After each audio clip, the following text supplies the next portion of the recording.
guys, I am Devina and I am the founder of dietitianforhealth.com. Today I am here to talk about some Navratra food items which are extremely beneficial for your health and you should be incorporating these items in your diet frequently.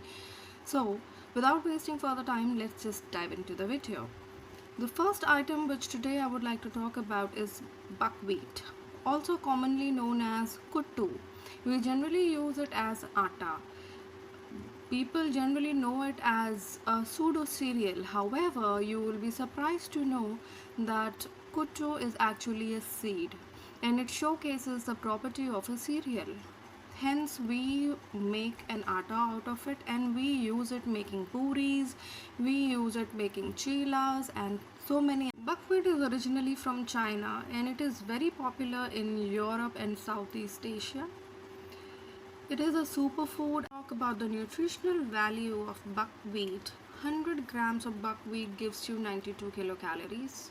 It is highly rich in starch and protein. It has zero fats and it is highly rich in minerals like iron, potassium, magnesium, manganese, iodine, folic acid, niacin, and B complex. All these minerals are rare to find in one particular item, and this superfood gives you that. Now, how would you like to consume it on a daily basis? You should consume 100 grams of buckwheat every day. You can either make chapatis of it, you can also make chilas and idlis of it. If you make chapati, you do not add any kind of a fat onto it so that it remains low calorie.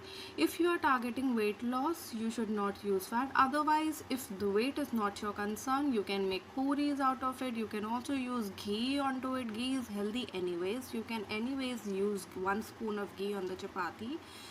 Rest, diabetic patients can have it because of the high fiber. It releases glucose really slowly. Also, it keeps you satiated. You would not feel hungry if you consume it from a very long time.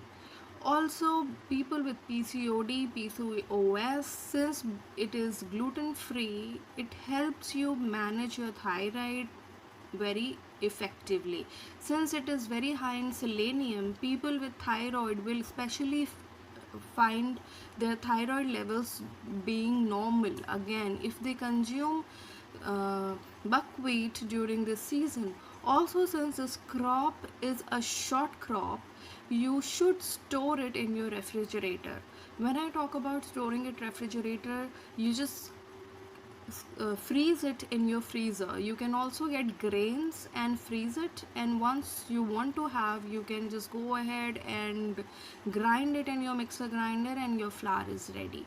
This way you can consume it. Also, buckwheat should not be consumed throughout the year since it is a little warm by nature. When I'm talking about buckwheat, I am not implying that it is Singhara atta. Singhara atta is different. Singhara atta is derived from a fruit which is water chestnut. However, the buckwheat is a seed.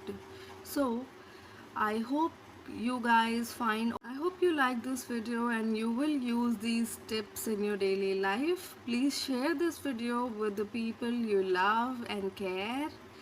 Also, enjoy your Navratri. This is the festival time. I know this is Corona and you would not be going out and there are restrictions. However, we can always make the food tasty and we can always enjoy by having delicious food items.